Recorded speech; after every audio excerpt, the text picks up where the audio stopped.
સદગુરુદેવની જય. આપ સર્વેને મારા નમસ્કાર, પ્રેમ પ્રણામ. જય ગુરુદેવ. મિત્રો, સંતોએ સાખીઓની અંદર, શબ્દોની અંદર અને ભજનોની અંદર, વાણીઓની અંદર એ ઘણા બધા રહસ્યોને ઉજાગર કર્યા છે. ગુરુ મહિમાનું વર્ણન કર્યું છે, સંત મહિમાનું વર્ણન કર્યું છે. આવી જ સંત મહિમાનું વર્ણન કરતી એક સાખી છે કે સંત મિલન કુંજાય તજી માન મોહ અભિમાન જ્યું જ્યું પાવયા ગે ધરો કોટિક યજ્ઞ સમાન. કે સંતોને મળવા જઈએ એટલે જેટલા જેટલા પગલાં ભરીએ, પાંવ આગે ધરો, એ કોટિક યજ્ઞનું ફળ એનાથી પ્રાપ્ત થાય છે. હવે ક્યારે જાવું સંત મને મળવા, કેવી રીતે જાવું? તો કે સંતોને મળવા જવું હોય ને તો અંદરથી માન, મોહ, બડાઈ, અહંકાર આ બધું છોડીને જઈએ ને તો એ સંતને મળવાથી કોટિક યજ્ઞનું ફળ એ ડગલે ડગલે પ્રાપ્ત થાય. સંત મળે એટલે સામા ચાલવું જોઈએ, એના દર્શન કરવા જોઈએ. આપણા શાસ્ત્રોની અંદર પણ એ ઘણી બધી જગ્યાએ એ આવી બાબતોનું વર્ણન છે. આ મહાભારતની અંદર પણ એ સભા પર્વની અંદર એ એક આવો પ્રસંગ છે કે પાંડવોએ રાજસુ યજ્ઞ કર્યો છે, યજ્ઞ આરંભો છે. યજ્ઞ કરવા માટે, યજ્ઞ કરાવવા માટે એ દ્વારિકાથી ભગવાન શ્રી કૃષ્ણ આવી ગયા છે. દરેકને બધા કામો સોંપી દીધા છે અને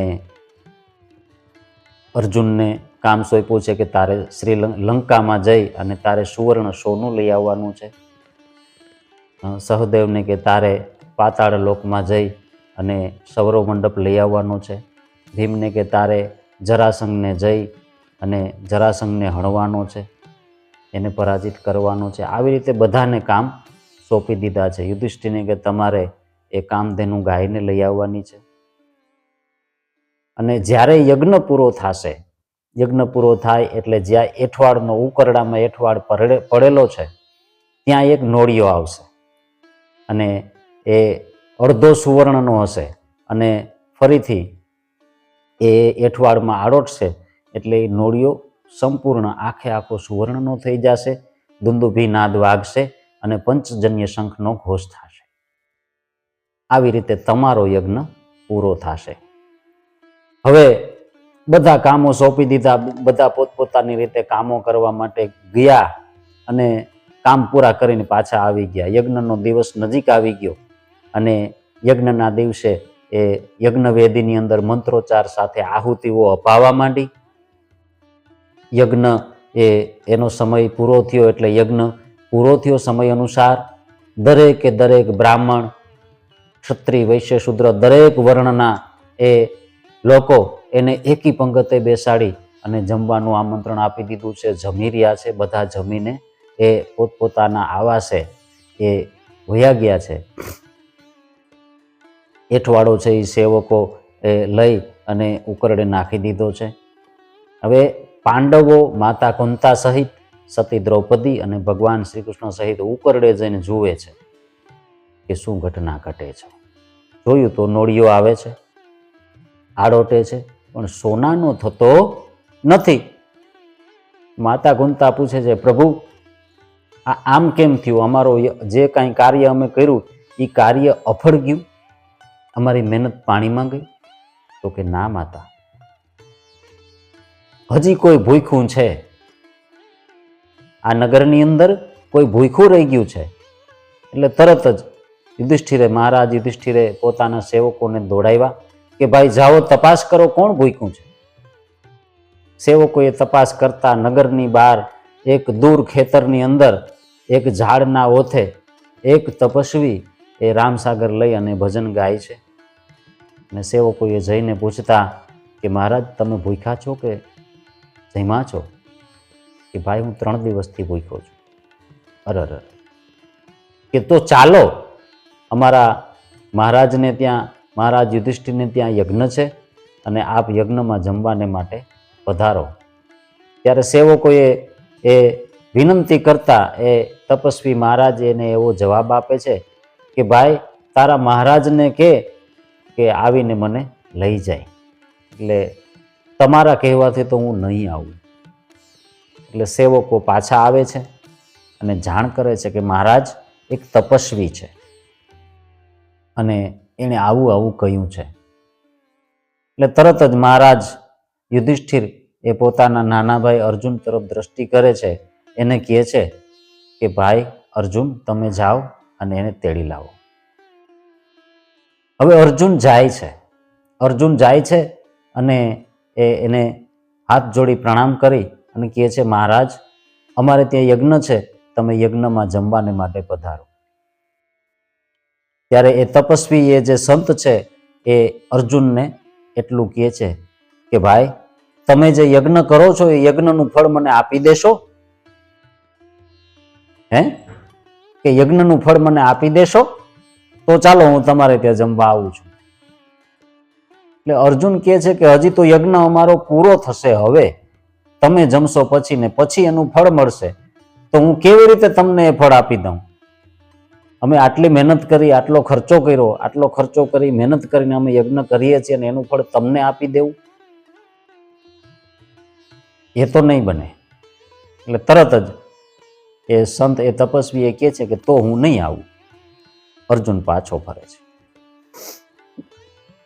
આવીને એ ભગવાન શ્રી કૃષ્ણ જ્યાં છે એમને કહે છે કે મહારાજ, પ્રભુ, એ તપસ્વીએ આવવાની ના પાડી છે. કેમ ભાઈ? એણે આવી શરત મૂકી છે. શું શરત છે? તો કે આવી શરત મૂકી છે. એટલે ભગવાન તરત જ સતી દ્રૌપદીની સામે જુએ છે, કહે છે, બેન, જાઓ તમે.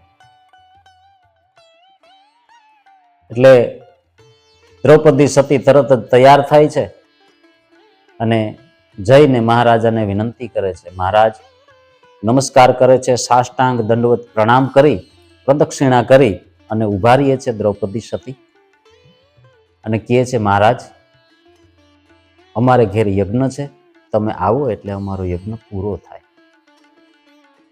તો કે મહારાણી, હું યજ્ઞમાં આવીશ, પણ બોલો, તમે મને યજ્ઞનું ફળ આપવા માટે તૈયાર છો?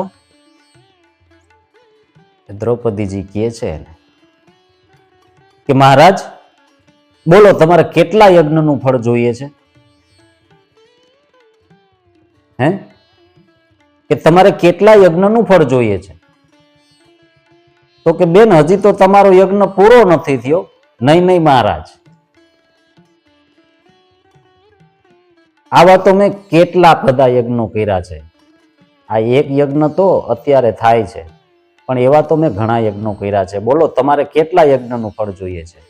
5, 10, 15, 20, 25, 50? ત્યારે આ સંત એને કહે છે કે કેવી રીતે? તો કે મહારાજ, જ્યારે હું તમને મળવા માટે આવી છું ને, ત્યારે પૃથ્વી ઉપર મેં જેટલા પગલા માંડ્યા છે, જેટલા ડગલા ભર્યા છે ને, એ ડગલે ડગલે મને કરોડો યજ્ઞનું ફળ મળ્યું છે. એમાંથી હું તમને આપી શકું એમ છું. તમે કયો એટલે હાથમાં અંજલિમાં પાણી લઈને તમને અર્પણ કરું કે આ આટલા યજ્ઞનું ફળ તમને અર્પણ. ત્યારે સંત એવું કહે છે કે વાહ, ધન્ય છે તમારી સમજણને, ધન્ય છે તમારા સતીત્વને, સતી દ્રૌપદી, કે તમે આ વાતને જાણો છો, તમે આ ધર્મને જાણો છો. બસ મારે આ યજ્ઞનું ફળ જોઈતું નથી, પણ તમને આટલી આ વાત સમજાવવાની છે. ચાલો, હું આવું છું, પણ આ જે વાત છે ને, એ તમે લોકોમાં આ વાતનો પ્રચાર કરો, પ્રસાર કરો, લોકોની અંદર જે ભાવના છે ને એ ભાવનાને જગાડો, એ ભાવને જગાડો. આ ભાવ જગાડો. તમારા જેવા જે સંત પુરુષો, જે સતીત્વ વાળા જે છે, એ જ આ ભાવનાને જગાડી શકશે. કે સંત મિલન કું જાઈએ તજી માન મોહ અભિમાન, જ્યું જ્યું પાવ આગે ધરો કોટિક યજ્ઞ સમાન. આ કોટી યજ્ઞનું ફળ એ સંતોના મિલનથી, સંતોના દર્શનથી મળે છે. જો સાચા હૃદયપૂર્વક એ સંતનું દર્શન કરવાને માટે જો ડગલા ઉપડે ને તો જરૂર મળે છે. મારે તો આટલી વાત સમજાવવી છે દ્રૌપદી સતી. મારે યજ્ઞનું ફળ જોઈતું નથી. એવા તો યજ્ઞો મેં ઘણા કર્યા છે. મારી પાસે પણ એવા યજ્ઞોના ઘણું બધું ફળ પડ્યું છે. મારે એ યજ્ઞનું ફળ નથી જોતું, પણ મારે તમને આ વાત સમજાવવી છે. એટલે આવી રીતે એ મહારાજ, એ તપસ્વી, એ સંત એ પધારે છે અને આ પાંડવોને ત્યાં જમે છે, ભોજન ગ્રહણ કરે છે અને એમનો યજ્ઞ પૂરો થાય છે. નોળિયો છે એ સુવર્ણનો થાય છે, દુંદુભી નાદ વાગે છે અને પંચજન્ય શંખનો ઘોષ થાય છે. આવી રીતે એ યજ્ઞ એનો પૂર્ણ થાય છે.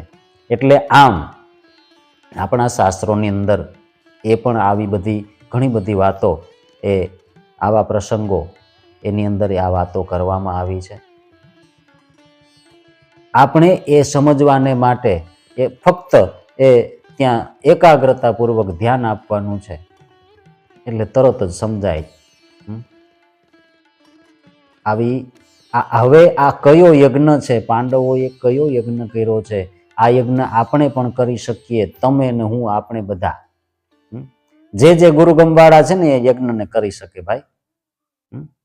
ગુરુગમવાળા જ યજ્ઞ કરી શકે, બીજાનું કામ નથી. પાંડવો ગુરુગમવાળા હતા એટલે એણે આ રાજસુ યજ્ઞ કર્યો, અશ્વમેઘ યજ્ઞ કર્યો. આવા યજ્ઞો ગુરુગમવાળા કરી શકે, બીજાનું કામ નથી.